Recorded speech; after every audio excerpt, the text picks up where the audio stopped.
Hi all, welcome to S lab Vijayawada. ఇవాళ మనం తీసుకున్న ప్రాజెక్ట్ వచ్చేసి ఆటోమేటిక్ స్ప్రింక్లర్ ఇరిగేషన్ సిస్టమ్. ఈ మొత్తం సెటప్ని మనం 25x25 ఫ్రేమ్లో బిల్డ్ చేసాము. దీనికోసం ఒక ఏసీ వాటర్ పంప్ని తీసుకోవడం జరిగింది.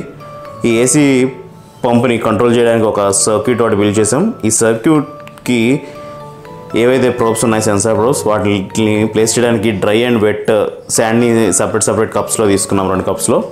ఎప్పుడైతే సెన్సార్స్కి వెట్ సాయిల్ లేకుండా డ్రై సాయిల్ తగులుతుందో అప్పుడు పంప్స్ అనేవి ఆన్ అయ్యి స్ప్రింక్ల్ అవుతాయి. ఇప్పుడు చూద్దాం, మనం ప్రోబ్స్ ఎప్పుడైతే మనం సాయిల్ నుంచి రిమూవ్ చేసామో అప్పుడు ఇక్కడ స్ప్రింక్ల్ అవ్వడం జరుగుతుంది. This is how the project works. ఇలాంటి ప్రాజెక్ట్స్ కావాలనుకున్నట్లయితే కనుక www.mysciencecart.comని విజిట్ చేయగలరు. ఇందులో మీకు కిట్తో పాటు రా మెటీరియల్ కూడా అవైలబిలిటీలో ఉంటుంది. మీరు రా మెటీరియల్ తీసుకుని బిల్డ్ చేయాలనుకుంటే కనుక www.mysciencetube.comని విజిట్ చేస్తే దాంట్లో ఎలా చేయాలి అన్న వీడియో ఉంటుంది. దాన్ని చూసుకుని మీరు చేసుకోవడానికి అవకాశం ఉంటుంది.